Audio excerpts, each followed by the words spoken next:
The Dallas Stars are riding high right now off of another 5-2 victory, this time over the Detroit Red Wings to close out their 3-game homestand on a high note. On today's show, I'll give you a full breakdown of Tuesday night's game, talk about all the things that went well, which is pretty much the entire game. But there were a few things that, I didn't like so much. We'll talk about that second. And then to close out the show, we'll take a look at the Central Division as a whole and see where Dallas stands as of right now and talk about, how they're fighting their way back into prominence in this division. All of this coming up on a midweek edition of Locked On Stars.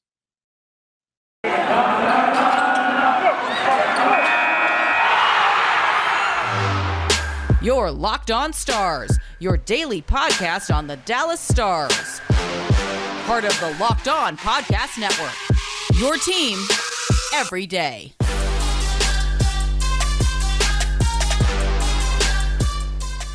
Howdy, Stars fans. Welcome back to the Locked On Stars podcast, part of the Locked On Podcast Network.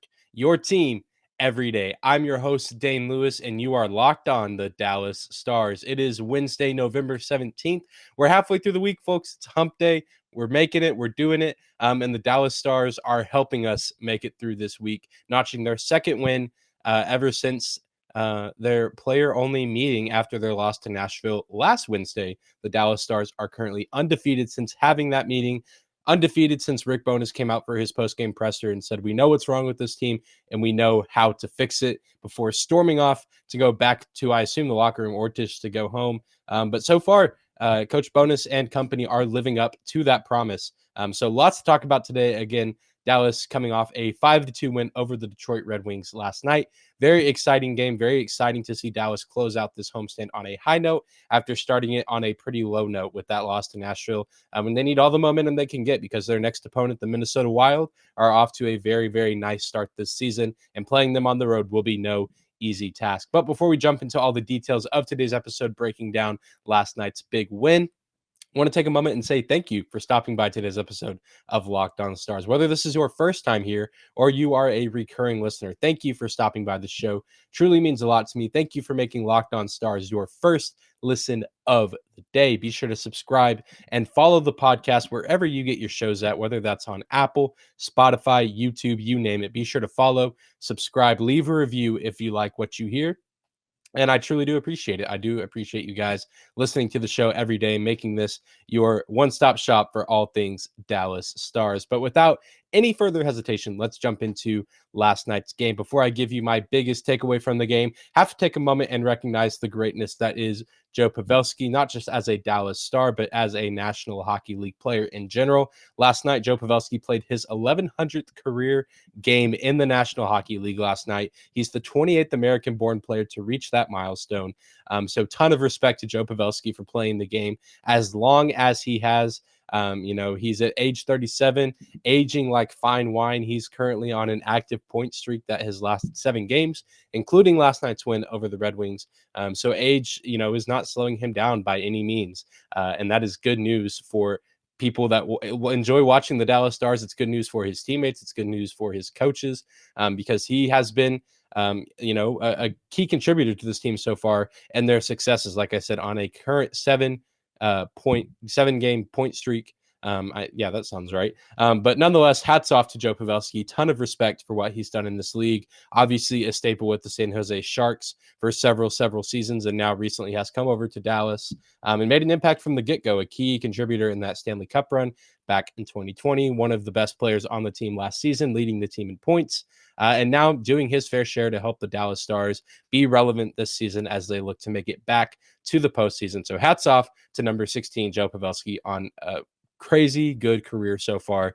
And hopefully the best is still to come for him over the next several months. But my biggest takeaway from last night's win against the Detroit Red Wings was Dallas's ability to start strong and to stick with their momentum, even when it seemed like the momentum was eluding them. Dallas played a strong first period that was capped off by a Ryan Suter goal. That is only the second time we've been able to say that this season. Ryan Suter, obviously at his age playing on the blue line, not going to score too many goals. I believe he only had 3 with Minnesota last season.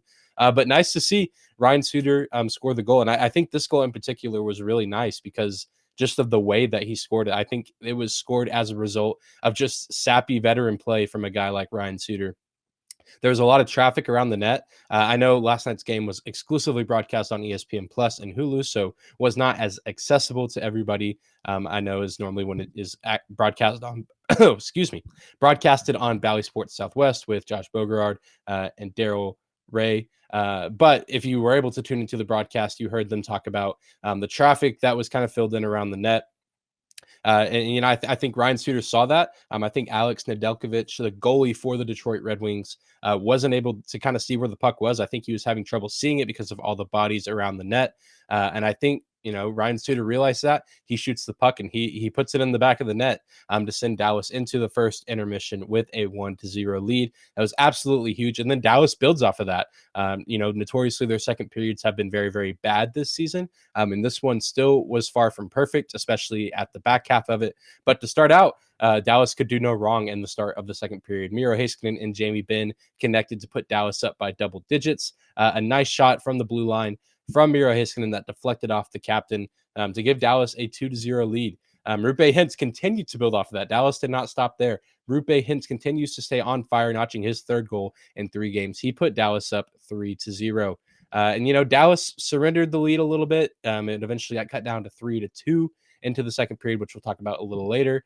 But overall, they responded well in the third period to put things away. I think it was nice for them to have the second intermission to regroup, gather their senses, and then obviously Jason Robertson steps up in a big way, scoring 2 straight goals for Dallas to give them the 5-2 win. And that gives Jason Robertson my star of the game. I think it could have gone to a lot of guys, including Jake Ottinger, who played very well, who I'll talk about in a second. But Jason Robertson, nice to see. Maybe he's starting to get into a little bit of a groove. We've seen Joe Pavelski on a 7-game point streak. We're seeing Roope Hintz with 3 straight goals. Jason Robertson hasn't played bad this season. Obviously, he missed the first several games due to injury, did not play on that first 4-game road trip. But now that he's in, he's playing pretty well. He notches 2 goals in last night's matchup against Detroit. So hopefully we'll see him get going because his 2 line mates, Pavelski and Hintz, are starting to get things going. And if all 3 of those guys are dialed in, the rest of the NHL better be on notice because, man, those 3 guys went at the top of their game, some of the best offensive talent that this league has to offer, and you cannot convince me otherwise. But as I mentioned a second ago, Jake Ottinger also deserves a lot of credit for last night's win. He got his first taste of NHL action so far this season. He's been playing pretty well down in Cedar Park at the AHL level, but due to Braden Holtby being day-to-day and Anton Hudobin battling a non-COVID related illness over the past few days, Jake Ottinger was asked to step into the starting role of goalie last night against Detroit, and he played very, very well. He saved 28 of 30 shots, surrendered 2 goals, obviously, but for the most part, especially down the stretch in the third period, came up with some big saves.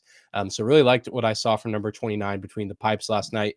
Hopefully we'll get to see a little bit more of him this season, if his number is called on. I feel totally comfortable with him playing goalie for the Dallas Stars as of right now, based on what we've seen at the AHL so far this season and what we saw last night against Detroit. Really like the way that he is developing. I think that, he could be a big part of the Stars' future once guys like Hudobin, Holtby, and even Ben Bishop move on from the organization, whether that's they go to play for other teams or they eventually retire here in the next few years. I think the future between the pipes is very bright with a guy like Jake Ottinger.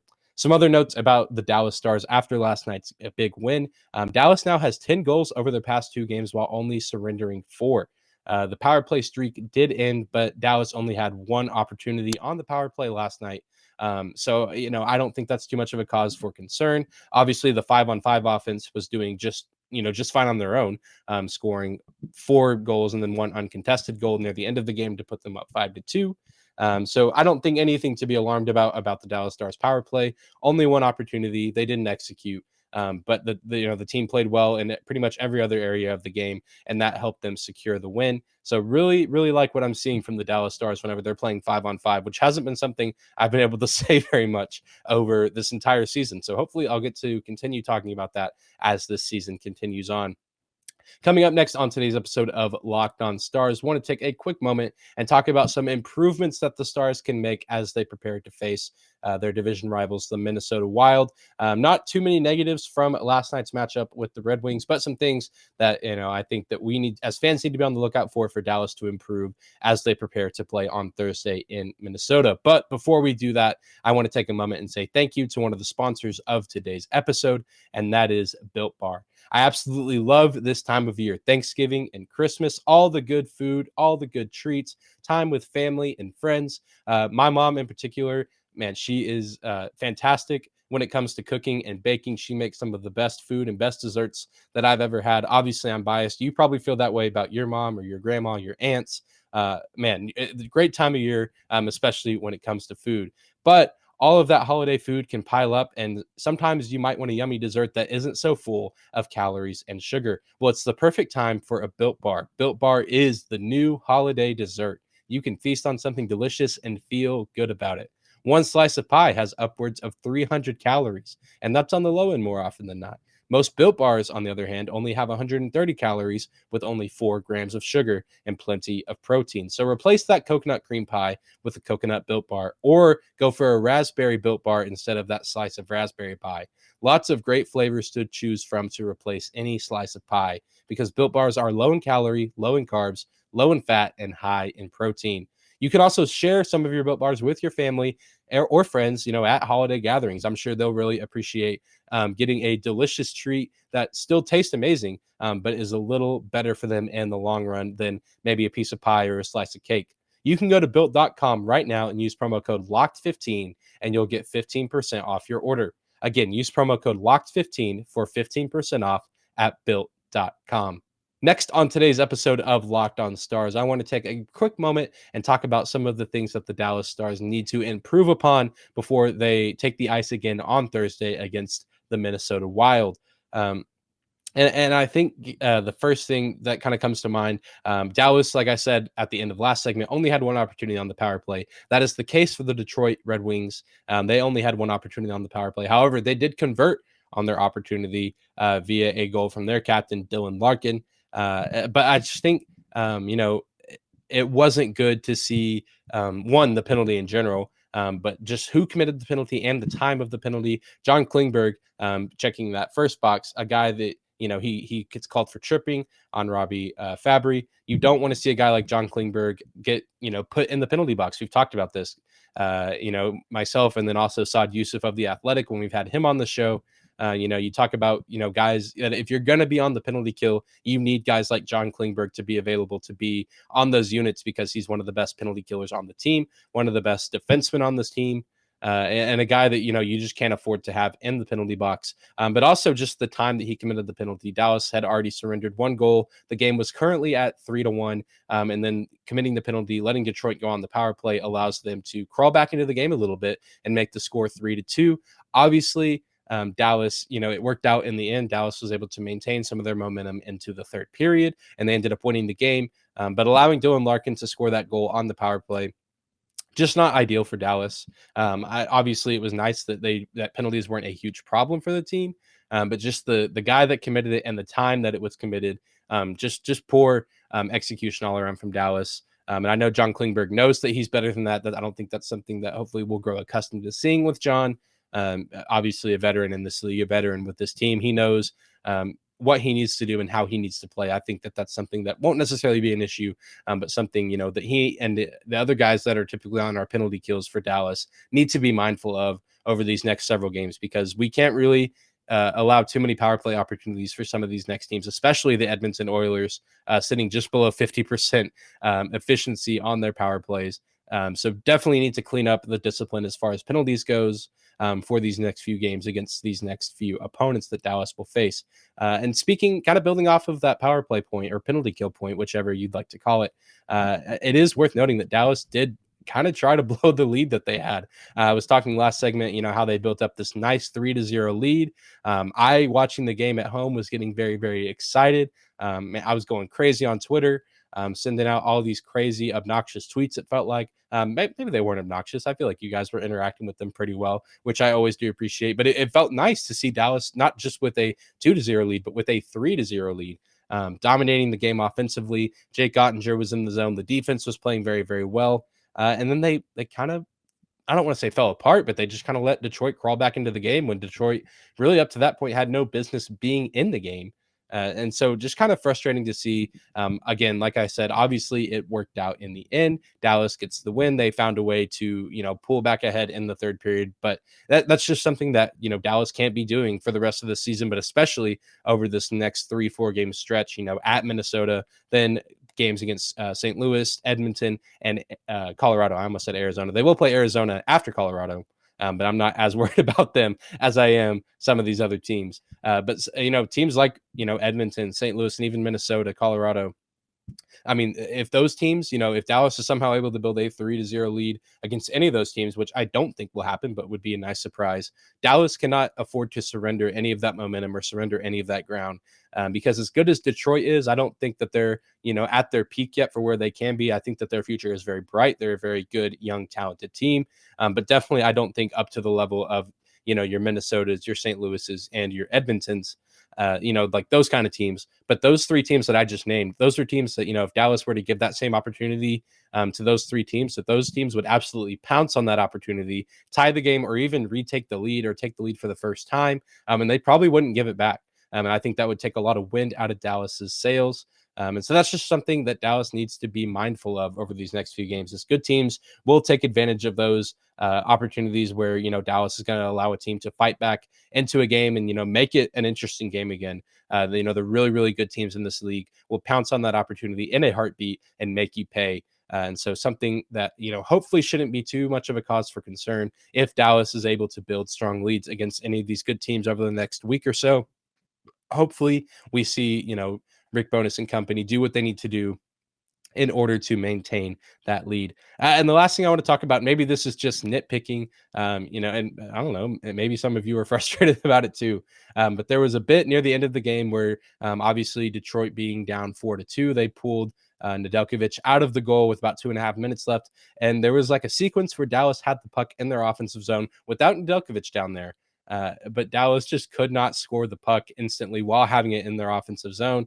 Props to Detroit for keeping it out. I think there were a few shots that, their players blocked with their sticks or with their bodies. So props to them. But also, even though Dallas was down, I guess down a man because Detroit had 6 skaters on the ice. I was just like, come on, you have to take advantage of this opportunity. And eventually they did. Jason Robertson shoots the puck, but from the defensive zone, and it goes into the net.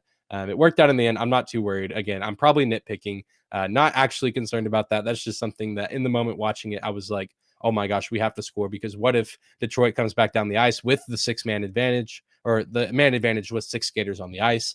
And what if they, come back and tie this game and force overtime, and Dallas loses in overtime? And then we're talking about completely different things. That was just me overthinking in the moment. Like I said, obviously it worked out thanks to Jason Robertson.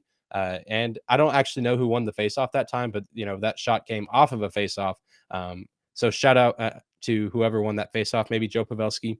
That's going to be my guess if Robertson was out there. Could be totally wrong on that. But that's really kind of all the issues that I had with the Stars over last night's game against Detroit. But coming up next, we will take a look at the Central Division and see where Dallas currently stands and how they can continue to move up in the rankings over these next few games. But before we do that, I want to take a moment and say thank you to another sponsor of today's episode, and that is BetOnline.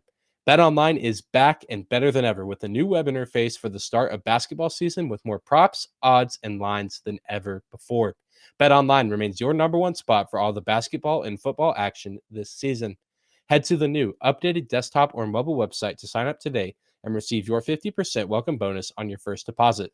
Just use the promo code LOCKEDON to receive your bonus. From basketball, football, NHL, boxing, and UFC, right to your favorite Vegas casino games, don't wait to take advantage of all the amazing offers available for the 2021 season. BetOnline is the fastest and easiest way to bet all of your favorite sports. BetOnline, where the game starts. And to close out today's episode of Locked On Stars, your first listen of the day, I want to take a moment and just kind of take a deep dive into the Central Division and talk about some big shakeups, big news that happened last night while Dallas was playing Detroit.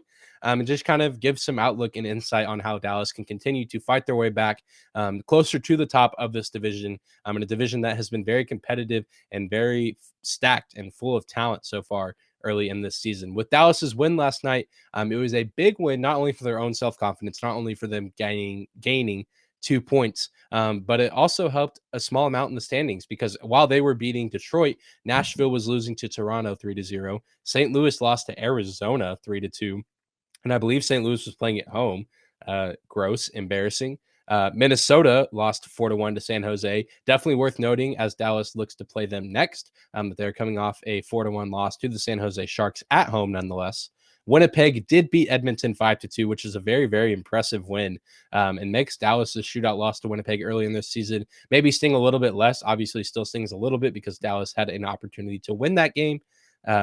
But, Winnipeg is out here beating Edmonton, who's one of the best teams in the league, beating them by 3. Very, very impressive. So makes the shootout loss maybe seem a little more impressive, if you will, that Dallas only lost to them in a shootout. And obviously, we will see plenty more of Winnipeg this season, and I'm very, very excited for that next matchup. But it's crazy that both Central Division winners from last night won at home 5-2. That's just kind of crazy, kind of coincidental.